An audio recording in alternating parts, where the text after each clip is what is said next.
je suis responsable pour la fondation territoriale, en anglais Community Foundation, de la Flandre occidentale. Et ça a commencé, c'était lancé après la clôture de 2 usines de Levi's, l'usine de jeans. Les jeans, hein, c'est ça, les jeans Levi's. Dans notre région, qui a fermé 2 usines. Et en discutant avec les unions, le gouvernement local, Levi's, via son fondation américaine, a décidé de donner 500 000 € dans ce temps-là pour supporter des projets sociaux dans notre région. Et là, c'était via la Fondation Roi Baudouin, qui est une fondation nationale en Belgique. Et là, on a décidé, on ne va pas distribuer cet argent au temps de 1 an, 3 ans, 5 ans. On va utiliser ça comme fonds, comme un capital pour lancer une fondation territoriale ou régionale, si vous voulez, et sauver le capital et gagner de nouvelles ressources autant des partenaires locaux, des entreprises, des donateurs privés et des organisations pour lancer une fondation pour le long terme qui vraiment répond aux besoins locaux et qui fait le matching entre les moyens disponibles des donateurs et les besoins des associations et des projets sociaux. Le plus important, je crois, pour une fondation territoriale, c'est de faciliter, de convenir tous les acteurs locaux. Et parce que dans notre rôle, nous sommes financièrement indépendants, nous sommes pluralistes, nous ne faisons pas partie d'une partie politique ou n'importe quelle entreprise de cette origine. Nos stakeholders, c'est vraiment la région, l'intérêt général. Et comme ça, notre rôle est de gérer tout ça et de rassembler tous les parties prenantes. Les engagements financiers, d'expertise, les gens, et de rassembler tout ça autour de propres projets. Donc le Centre français des fonds et fondations, c'est une association de fondations françaises de tout l'ensemble du territoire français, de toutes les natures de fondations, hein, fondations distributives comme fondations opératrices, fondations qui procèdent soit d'un fondateur familial ou d'une fondation d'entreprise ou de l'enseignement supérieur et de la recherche, et bientôt des hôpitaux. Ça peut être aussi les fonds de dotation. Donc c'est tous les acteurs qui procèdent par acte d'affectation patrimoniale que nous réunissons, acte d'affectation patrimoniale, à l'exercice d'un projet d'intérêt général, hein, puisque c'est vraiment là qu'est notre ADN. Et vraiment, notre mission, c'est d'accompagner ces fondations pour qu'elles occupent et répondent le mieux possible aux missions d'intérêt général dont elles ont la charge, qu'elles arrivent à travailler entre elles, partager les bonnes pratiques, diffuser une culture philanthropique sur un territoire. Hein. Je pense qu'en France, on a encore pas mal de choses à faire de ce côté-là, mais la partager comme quelque chose qui s'assume, qui occupe pleinement le territoire, les réflexions qu'on peut animer,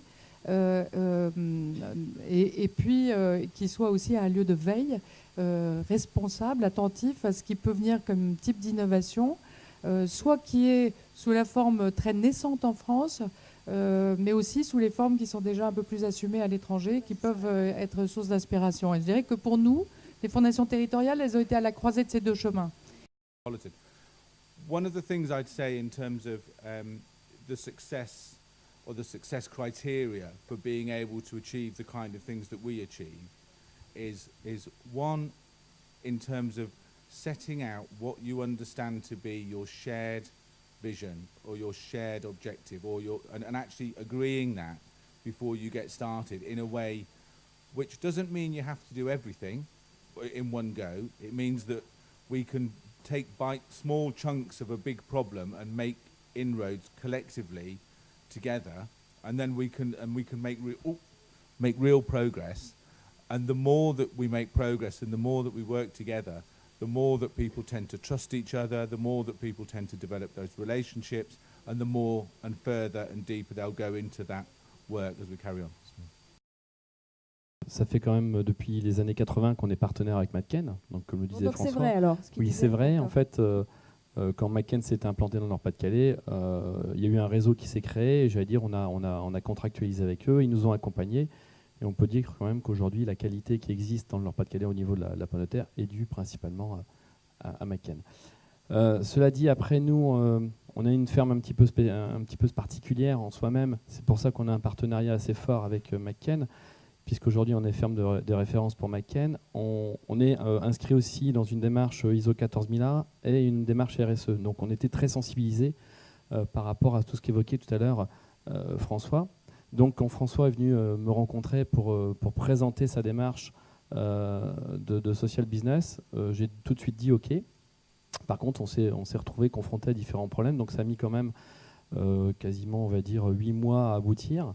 Alors il y avait un chef d'orchestre, effectivement c'était McCain, enfin, il n'est pas là aujourd'hui avec nous, mais il y avait quelqu'un qui a géré tout ça pendant un an et qui a fait qu'on a pu aboutir.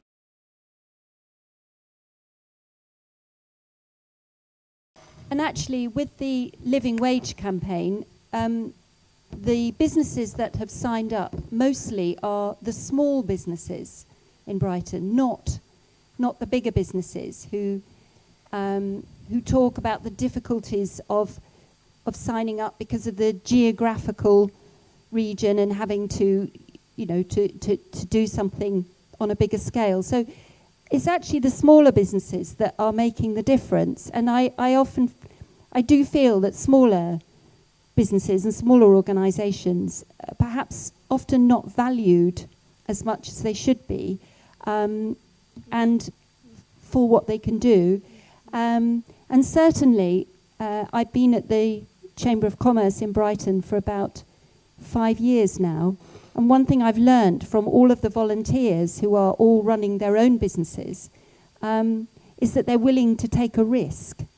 So quite often they'll say, let's all go over to this big chateau in France. And I'll be saying, oh no, we won't make any money, we'll lose money. But we try things, and I suppose that's the biggest thing I've learned, is that if it doesn't work, then okay, we'll try something else. Les choses intéressantes qu'on a pu vivre dans cette expérience, c'est qu'à la fois une grosse entreprise d'un niveau mondial, nous agriculteurs, j'allais dire à notre petit niveau, et puis des gens qui étaient, j'allais dire, en recherche d'emploi ou en réinsertion, on a pu se mettre autour d'une table, avec d'autres partenaires comme la Banque alimentaire, se mettre autour d'une table, discuter et trouver le moyen justement de leur donner du travail. Alors il y a eu 3 équipes, il faut le savoir, qui sont intervenus sur 3 semaines.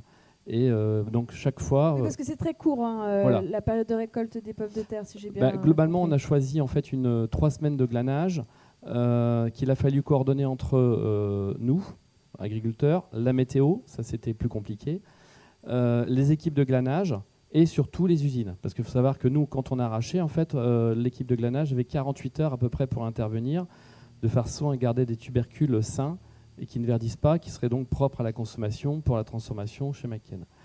Donc il a fallu coordonner tout ça, et j'avoue quand même que Gaspard, qui était le chef d'orchestre, a bien agi, et on a eu la météo en notre faveur quand même à ce niveau-là.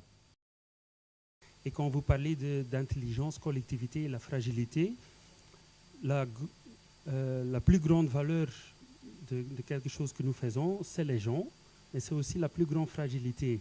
Parce que vous dépendez des gens et des besoins. Nous avons tous nos propres choses.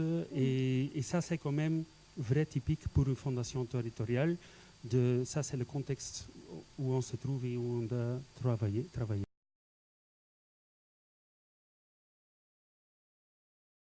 Alors, effectivement, juste en un mot, Après, je donne la 3... parole à Sylvie qui veut réagir. Oui, les trois leçons d'évaluation qu'on a fait par rapport à ce projet, c'était premièrement, ça donne de l'emploi ou un revenu additionnel pendant 3 semaines, mais finalement en 3 semaines, c'est rien. Donc comment est-ce qu'on peut créer quelque chose de durable, créer de l'emploi durable toute l'année? Deuxièmement, on a fait l'analyse par rapport à la source donc de matières premières. Donc, le glanage, oui, il y a environ 3% des pommes de terre qui restent dans le champ après la récolte, mais une source peut-être encore plus supérieure au niveau de la matière première, c'est les écarts de triage, qui fait partie de l'analyse du projet ensuite. On s'est rendu compte... Pas uniquement les pommes de terre, il y a aussi les endives, les tomates... Alors déjà au niveau des pommes de terre, quand on voit les écarts de triage, c'est-à-dire les pommes de terre qui qui vont vers le marché du frais et qui sont écartées parce qu'elles ne sont pas esthétiquement parfaites, où il y a un petit peu de verre. Ou voilà. Et du coup, on Ça- les donne aux animaux, par exemple, c'est ça? Et ça, c'est envoyé typiquement, Guylain en parlera mieux, mais c'est typiquement envoyé au bétail. Pour vous donner un ordre de grandeur, je sais pas, je peux dire. En fait, je suis aussi producteur-conditionneur sur le marché du frais. Et pour vous donner un ordre d'idée, quand vous achetez 1 kilo de patates, on a pour ce kilo de patates des faits entre 15 et 30% de pommes de terre qui soit ont un petit coup de gale, un petit coup de riso, soit un petit coup de verre, soit un petit coup d'ongle. Et pour l'aspect, uniquement pour l'aspect extérieur, on va la défaire du marché. Et ça, on la jette. Et donc, on a identifié avec Gaspard et donc McKen qu'il y avait un volume d'écart de triage qui était là, qui était disponible et qu'on pouvait revaloriser. Voilà, donc il y avait la partie sociale, comment est-ce qu'on peut créer de l'emploi tout au long de l'année. Deuxièmement, la partie gaspillage alimentaire, comment est-ce qu'on peut revaloriser un flux plus important. Et troisièmement, il y avait la réflexion sur le modèle économique. C'est-à-dire que notre objectif, clairement, c'est pour ça qu'on l'avait appelé un pilote, c'était de développer un modèle qui puisse être pérenne, qui puisse être réplicable et qui soit économiquement rentable. Et donc, là, voilà, sans aller dans les détails, on est en train de mettre en place là maintenant un nouveau projet d'une micro-entreprise qui va adresser justement ces trois sujets-là et créer de l'emploi durable toute l'année en récoltant des denrées, non pas seulement pommes de terre, mais des légumes, pommes de terre, endives, carottes, oignons, tomates, donc tout au long de l'année, avec un modèle économique durable et rentable. Le travail d'essaimage, puisqu'en fait, là, on entend un projet qui est passionnant. On est, pour beaucoup d'entre nous, et en tout cas pour moi, il est premier. Pour Yann, il en a le modèle en tête aussi, ou quelque chose d'approchant. Et je pense qu'en fait, on a beaucoup à faire sur le travail d'essaimage des réflexions et du partage de ce qu'on peut rendre, parce que réinventer, c'est lourd. Donc, on ne peut pas être que dans l'invention, mais on peut être vraiment dans le partage de ces possibilités. Et ensuite, de trouver la façon d'en faire quelque chose qui localement fait sens. Ouais. Et donc, peut-être qu'au moment du passage au local, quand on le passe dans une autre communauté, moi j'aime bien quand même ce terme de Community Foundations qui est quand même basé sur l'homme.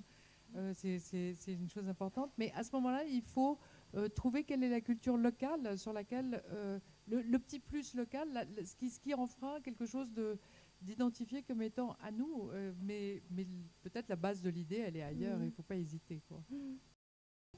Christian Bécuve, donc je représente les banques alimentaires de la région Nord-Est.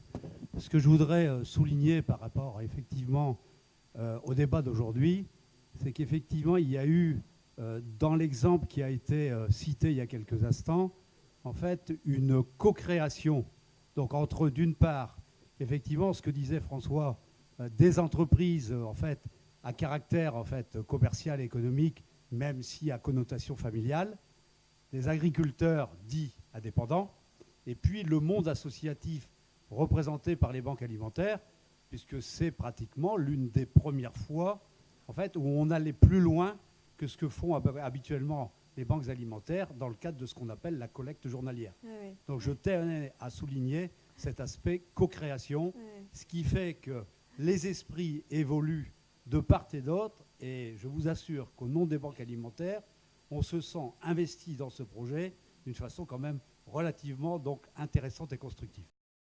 Mais effectivement, pour rebondir sur la notion d'essaimage, c'est exactement ce qu'on a découvert dans les dialogues avec les parties prenantes qu'on organise, c'est que finalement les idées, elles existent, et il suffit de les capturer et puis après les mettre en avant. À mon avis, en tout cas, si je réfléchis par rapport à la question aussi qui a été posée, c'est que au sein de McKen, la question qu'on se pose, c'est au-delà des projets pilotes, au-delà des essais, la vraie réflexion qu'on se dit, c'est comment est-ce qu'on trouve des modèles qui puissent être répliqués à grande échelle. Oui. Parce que c'est ça finalement l'intérêt d'une grande entreprise, c'est qu'on a une échelle qui permet de répliquer des modèles qui fonctionnent très rapidement. Et donc par rapport à la question, donc, il y a 100% des ventes de la purée de Bapaume qui a été reversée au jardin le coin familial. C'était 8 000 €. Mais si on regarde le modèle économique, finalement, on était assez proche d'un modèle caritatif très complexe. Parce qu'on pourrait se poser la question, ok, 8 000 €, ben pourquoi vous n'avez pas simplement écrit un chèque à l'association, vous lui avez donné le chèque, ça aurait été plus facile, ça aurait certainement pris moins de temps, moins d'énergie, moins de ressources, etc. Mais là n'était pas la question, parce que notre réflexion, c'était faisons un pilote de co-création avec, pour nous, un client stratégiquement important, donc Leclerc, et un partenaire agricole important qui était Guillain-le-Prince. Donc on est dans la réflexion de loyauté au sein de notre chaîne de valeur et de création de relations, mais surtout pilotons un modèle économique qui puisse être répliqué. Et donc la conclusion du modèle Grenache tel qu'il était là ne sera pas répliqué tel quel. Par contre, comme je l'ai dit, on va réfléchir, on est sur le point de lancer une entreprise qui a pour but d'être réplicable, parce que économiquement durable et rentable, et donc non pas un modèle de charité, mais un modèle social business. Désormais, je vois dans ma région et dans toutes les autres régions que nous avons rencontrées dans ce réseau international, il y a une immense capacité ou une masse critique d'engagement social sur le niveau l'engagement individuel, collectif. Il y a tant de choses qui se passent, mais la difficulté de ce temps-là, dans notre temps ici, c'est qu'on ne peut pas capturer cet engagement de même façon qu'il y a 50 ans avec les collectivités et tout ça. Je ne sais pas en français, mais vous comprenez. Et pour moi, c'est une grande challenge. Enjeu. Ça marche. Pour rester tout au bout, en première ligne avec nos partenaires et tout ça, et c'est le meilleur job du monde, d'être capable de capturer ce qui passe, qui peut s'engager sur quel niveau et comment peut-on travailler avec ces gens-là. Ça, c'est le primordial pour moi. L'autre enjeu, c'est vraiment, et c'est difficile, et je crois que c'est vrai pour tous les projets ici, pour beaucoup de gens entre vous, c'est comment on fait ça d'une façon que la balance entre les différents joueurs et acteurs est respectée d'une façon... Vous travaillez avec McCain, vous êtes les banques alimentaires. Quand il y avait, je ne parle pas de McCain maintenant, mais ça pouvait être un projet assez caritatif et paternaliste il y a 20 ans ou il y a 40 ans, par exemple. Pour nous, aujourd'hui, c'est très important quand nous travaillons avec les associations, les entreprises, les donateurs privés particuliers, que tout le monde se trouve dans un environnement, un contexte où tout le monde joue sur le même niveau. Et ça, c'est primordial. Et ça donne quand même une autre mentalité, une autre façon à collaborer. Et ça, c'est quelque chose qu'on doit essayer quand même à améliorer. Alors pour le Centre français, qu'est-ce que c'est notre étape suivante? C'est au fond, on est dans une étape de construction, de co-construction avec un certain nombre d'acteurs qui croient, je l'observe régulièrement, on a des nouvelles initiatives qui viennent nous voir en nous disant comment est-ce qu'on peut travailler ça ensemble. Parce que notre intuition, elle était quoi? Elle était de se dire, il y a une grande diversité, il faut maintenir cette diversité parce qu'elle est le reflet du territoire. Mais deux, il faut aussi arriver à dire des choses en commun parce que ça aide chacun des projets à s'établir et à trouver de la reconnaissance et à passer le message. Voilà à quoi on travaille. On travaille à un projet commun pour le territoire en se dotant d'outils qui permettent de mobiliser, organiser, à la fois mobiliser les moyens, de la générosité et de l'engagement, mais aussi créer du lien, créer des nouveaux partenariats, etc., etc.